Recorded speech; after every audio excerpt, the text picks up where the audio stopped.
nome do Pai, do Filho e do Espírito Santo. Amém. Meu Senhor e meu Deus, creio firmemente que estás aqui, que me vês, que me ouves.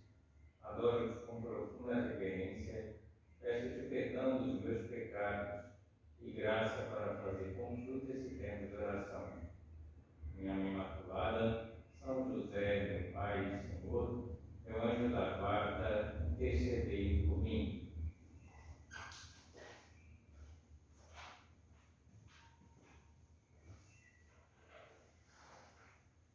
Na semana passada iniciamos uma série de meditações sobre os pecados capitais. E como dizíamos, os pecados capitais não são propriamente pecados, mas a fonte de muitos pecados, de muitos erros na nossa vida. Os pecados capitais são defeitos, deficiências, são fraquezas do nosso caráter que podemos superar, que podemos eliminar. A ideia dessa série de meditações é que cada um de nós, cada pessoa, se conheça melhor, principalmente o seu defeito dominante e lute para superá-lo. Essa é uma forma de progredirmos muito na nossa vida espiritual, na nossa vida humana em todos os sentidos. Hoje falaremos do pecado capital da soberba, que é o mais antigo dos pecados capitais e um dos mais que se arraigam em nós. Sem dúvida, é o pior defeito e o mais difícil de se tirar. Muitas pessoas não o conhecem com o nome de soberba. Hoje em dia é normalmente desmembrada em 3 outros defeitos: o orgulho, o egoísmo, a vaidade. E esses 3 elementos, esses 3 defeitos, orgulho, egoísmo e vaidade, têm muito em comum. O fundo é o mesmo, poderíamos dizer que o fundo é a soberba. A soberba é uma estima desordenada das qualidades, dos talentos pessoais, da própria excelência. É uma supervalorização pessoal, um amor desordenado a si mesmo. Como dizíamos, esse é o pecado mais antigo narrado na Bíblia. O pecado original, como aprendemos no catecismo, foi um pecado de soberba. Por soberba se desobedeceu. E a soberba é fonte de todos os demais pecados. E vejamos a narração numa linguagem figurada própria do livro do Gênesis. Disse Eva à serpente: do fruto das árvores do jardim podemos comer, mas do fruto da árvore que está no meio do jardim, disse Deus, não comereis dele, nem nele tocareis, para que não morrais. Disse a serpente à mulher: certamente não morrereis, porque Deus sabe que no dia em que comerdes desse fruto, vossos olhos se abrirão e sereis como Deus, conhecendo o bem e o mal. Então, vendo a mulher que aquela árvore era boa para se comer e agradável aos olhos, o fruto era bom para se comer e agradável aos olhos, e a árvore desejável para dar entendimento, tomou do seu fruto, comeu, e deu a seu marido, e ele também comeu. Não foi a soberba que levou Eva a pecar. Certamente pensou, porque eu não posso comer o fruto dessa árvore? Quem é Deus para dizer o que eu posso e o que eu não posso fazer? Eu conheço os frutos que estão maduros e que são bons para comer. E tinha no fundo a ambição de ser mais.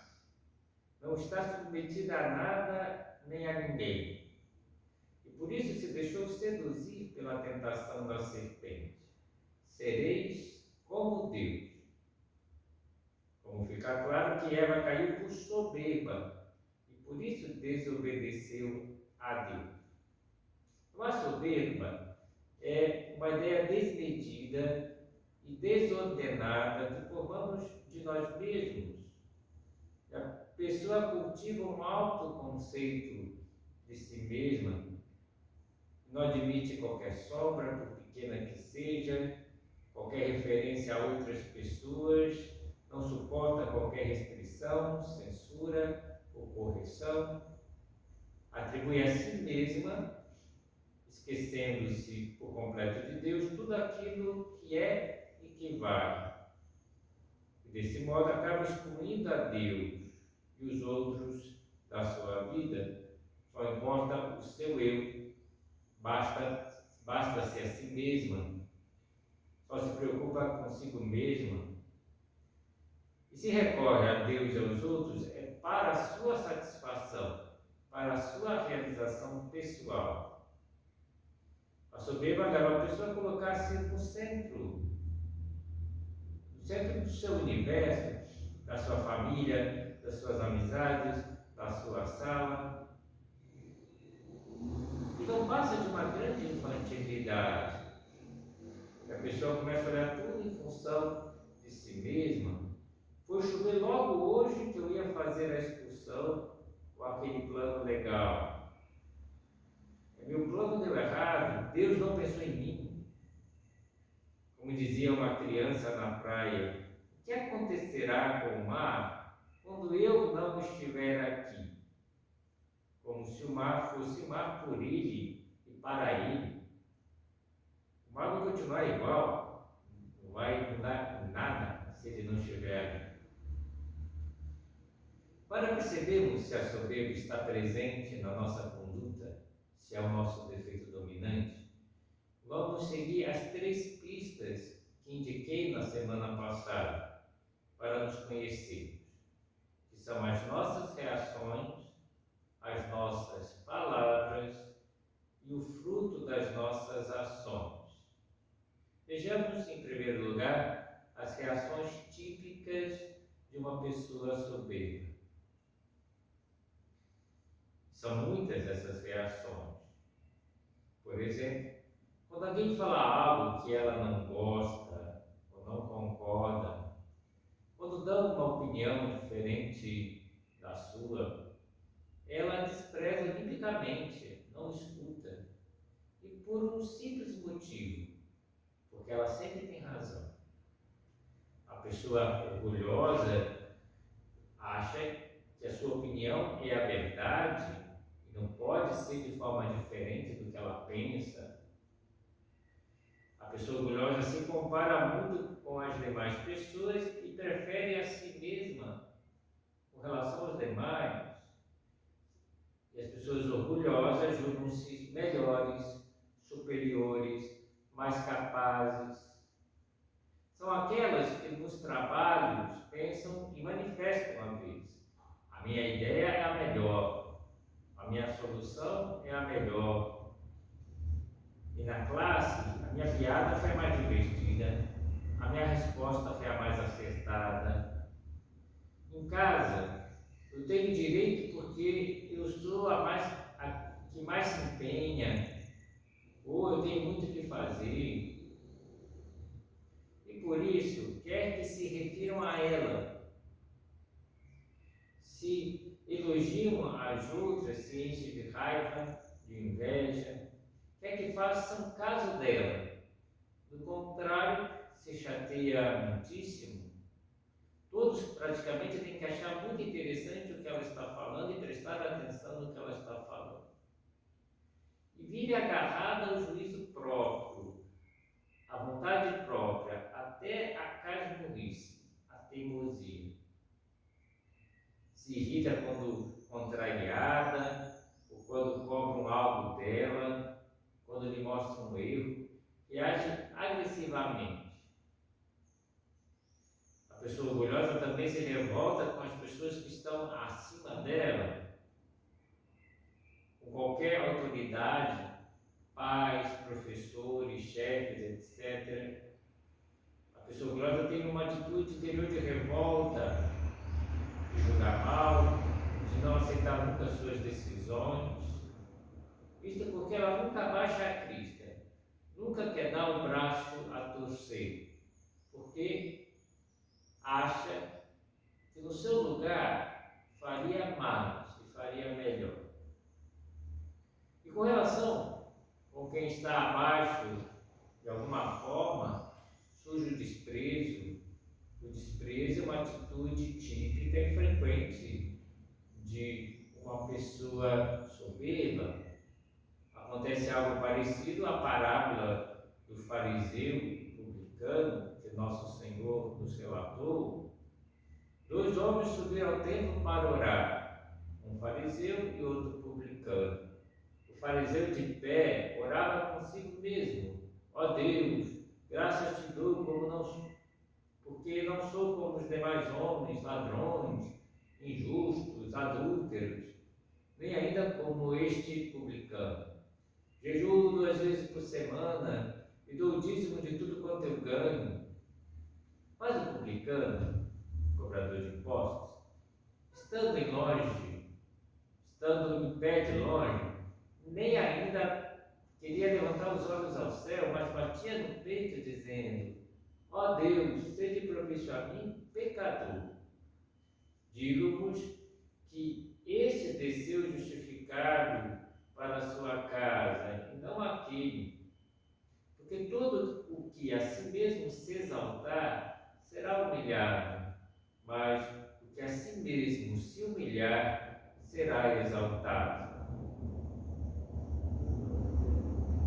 O soberbo, ou melhor dito, para os soberbos, outros existem apenas como termo de comparação, para se exaltarem no seu orgulho, na sua soberba.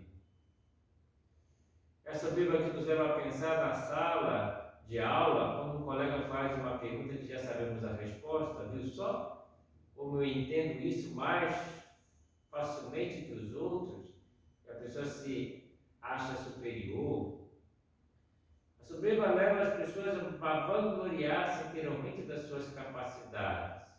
Ninguém sabe contar histórias ou piadas como eu. Eu manjo desse tipo de música, eu domino.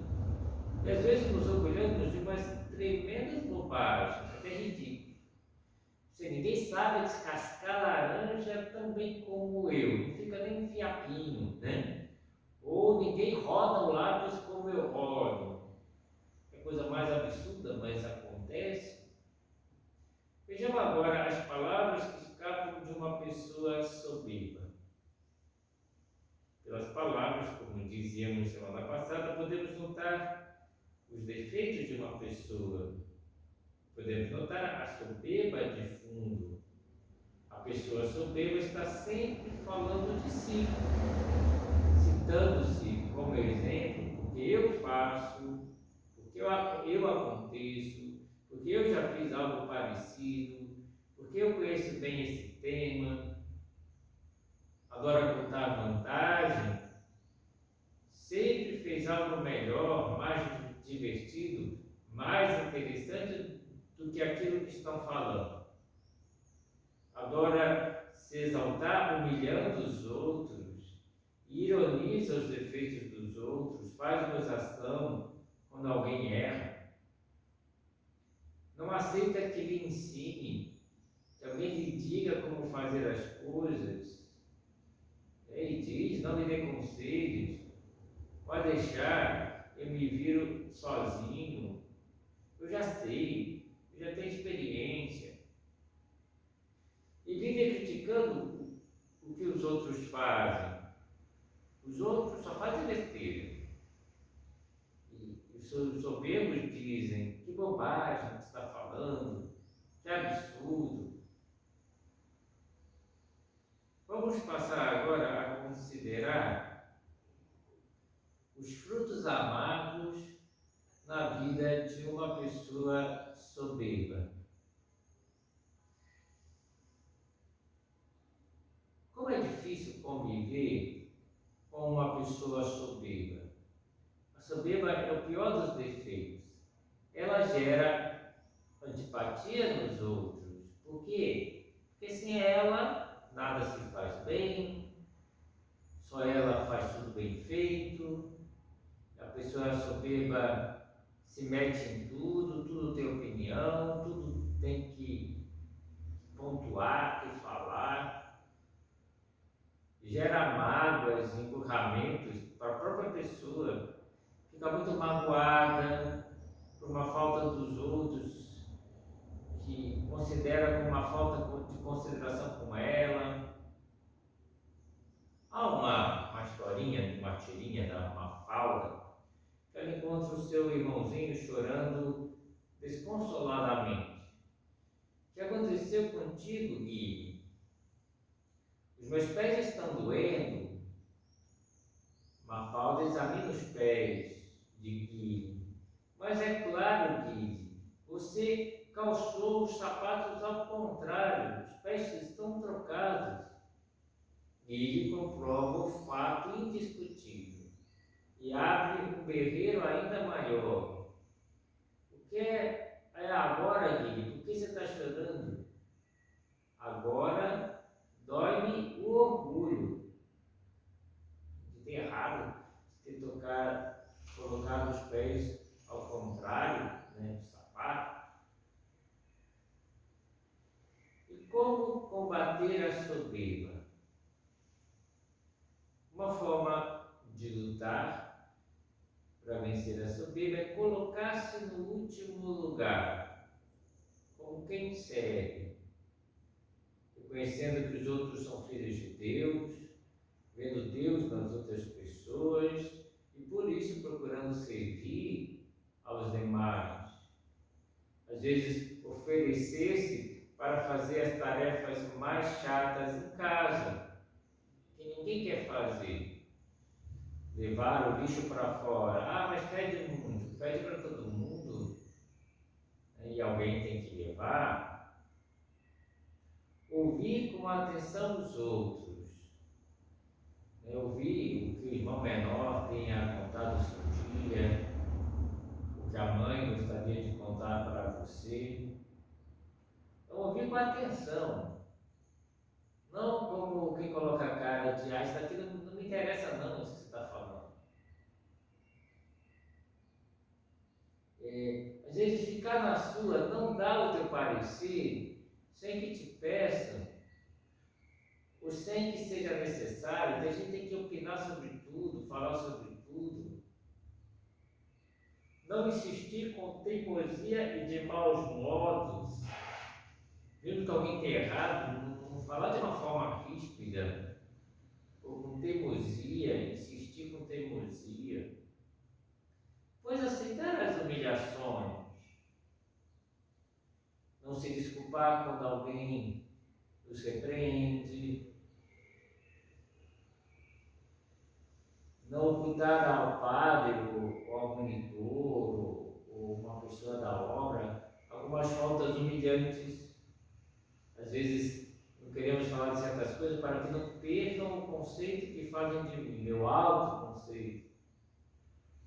Não sentir vergonha por careceres de certos bens. Agradecer a Deus quando algo de bom nos acontece, sabendo que não é mérito nosso, mas de Deus. Vejamos os resultados positivos lá da luta contra a soberba. Qual é a qualidade oposta à soberba? A humildade.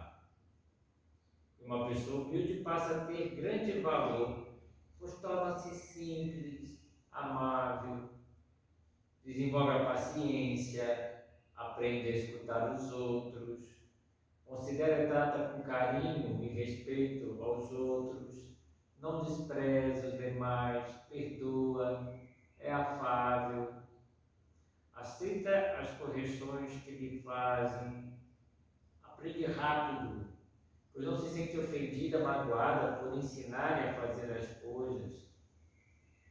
Sempre quer aprender mais e sabe que tem muitas coisas que ainda pode aprender. Eu lembro de alguns alunos de uma faculdade de tecnologia, de computação, que eu dei aula, e dava aula de uma matéria que é considerada básica, né, que é algoritmo. E alguns eu começava a ensinar o algoritmo, uma parte bem básica, né? E uns me diziam, não, mas professor, eu já programo há tantos anos, o senhor não pode dispensar das aulas, né? Eu já programo bem. Eu falei, olha, você não precisa vir nas aulas, você acha que já sabe, eu não faço chamada, no primeiro mês eu tenho que fazer, mas depois não, né? Eu dou presença para todo mundo, você já sabe mesmo. Aí chegava a primeira prova e aqueles que falavam que já sabiam, que nem estavam assistindo a aula, iam muito mal. Aí depois da primeira prova a sala estava cheia de gente assistindo, porque eles viam que não sabiam, que eles erravam, que tinham muitos vícios de programação, mas a soberba dizia, não, isso eu já sei que não precisa assistir a aula. Não era bem assim, a realidade mostrava que não era assim. A pessoa humilde sabe que às vezes não sabe e precisa aprender. Como é agradável conviver com uma pessoa humilde de verdade. Pessoa humilde de verdade dá bom ambiente onde se encontra, porque sabe ouvir as demais pessoas e por isso as demais pessoas se sentem valorizadas. Evolui mais rápido até porque assimila as correções que lhe fazem. É simpática porque gosta de ensinar as pessoas que sabem menos. Procura sempre a sua parte de culpa nos atritos com os demais. Em vez de pensar, eu tenho a razão, eu não erro. Quando alguém fala alguma coisa, faz uma crítica, ela analisa a si mesma. Será que eu errei? Deixa eu ver, deixa eu pensar. Se eu não me equivoquei, a gente pode errar, a gente pode se equivocar. Procura gerar concórdia com as pessoas que estão ao seu lado, procurando entender como as pessoas pensam. Então vale a pena combatermos a soberba e adquirir a qualidade da humildade. A humildade, a palavra humildade vem de humus, terra, que é reconhecer o divino na nossa vida e na vida dos demais, e diante do divino se inclinar até o humus, até a terra, numa atitude de adoração a Deus e daquilo que há de divino na vida das outras pessoas. Então, isso é muito importante, reconhecer o que há de divino na nossa vida, o que há de divino na vida dos outros. Aí sim eu devo me colocar no último lugar, porque eu estou diante do divino. Por isso, Nossa Senhora servia nas bodas de Caná. Por isso, Nossa Senhora foi ajudar a sua prima Santa Isabel, mesmo estando grávida do menino Jesus, de Deus. Porque ela era muito humilde, ela via Deus nos outros, queria servir a Deus servindo aos outros. E ela era a humildade em pessoa. Deus olhou para a humildade, ou para a baixeza da sua escrava. Maria sabia reconhecer que tudo que tinha de bom vinha de Deus. Serei chamada bem-aventurada, me chamarão bem-aventurada todas as gerações, porque eu era mãe de Deus. Mas qual é o motivo? Porque grandes coisas fez em mim aquele que é todo-poderoso. Foi Deus que lhe deu os talentos, foi Deus que a fez imaculada, foi Deus que encheu ela de graças, né, para cumprir a sua missão de mãe de Deus. falava que o pecado capital da soberba é a fonte ou a mãe de todos os outros pecados capitais. Por quê?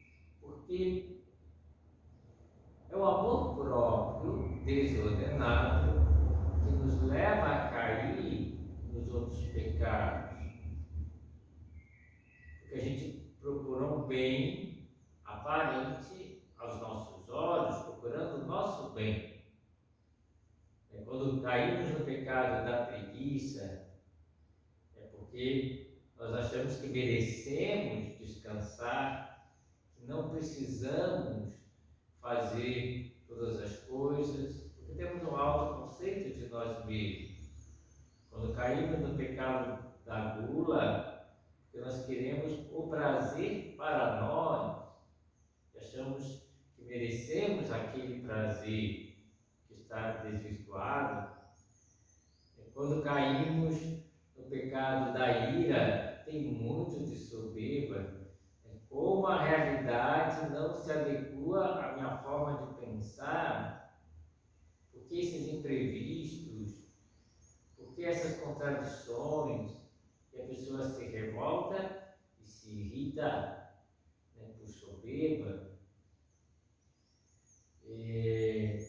todos os outros, a luxúria, a busca do prazer sensual, sem pensar no projeto maravilhoso de Deus, de formação de uma família, de viver uma doação de corpo e alma a uma outra pessoa. Qualquer outro pecado capital brota da soberba. Então ela é a cabeça, capitis, daí capital, de todos os demais vícios. Porque todo mundo que peca por esse amor desordenado a si mesmo. E vamos encerrando a nossa meditação, já olhamos para o exemplo de Nossa Senhora, pedindo que Nossa Senhora interceda por nós, para que a gente saiba reconhecer que todos os talentos, todos os nossos valores vêm de Deus e que não há motivo de soberba. Tu soberba de quê? Que tens que não tenha recebido? Se recebeste, por que te vanglorias? Não temos que contar vantagem. Os talentos que Deus nos deu, os talentos são de Deus, de certa forma.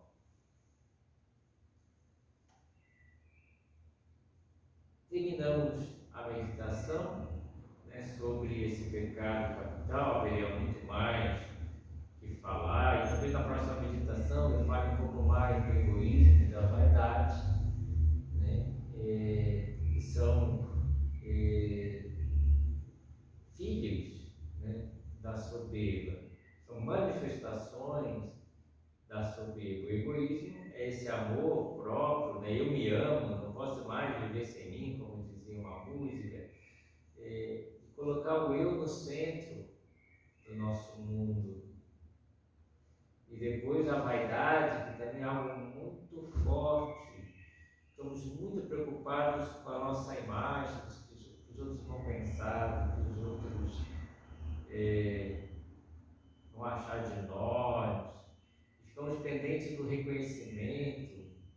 Basta pensar nas redes sociais, que hoje em dia as pessoas ficam muito pendentes se curtiram, se não me curtiram, se curtiram essa postagem que eu coloquei, se colocaram alguns comentários. Nossa Senhora, a nossa mãe humilde, interceda por nós, para que todos nós possamos crescer nessa virtude da humildade.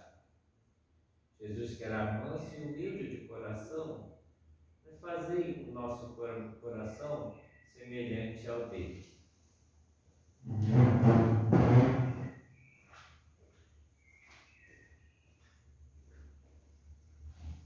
Dou-te graças, meu Deus, pelos bons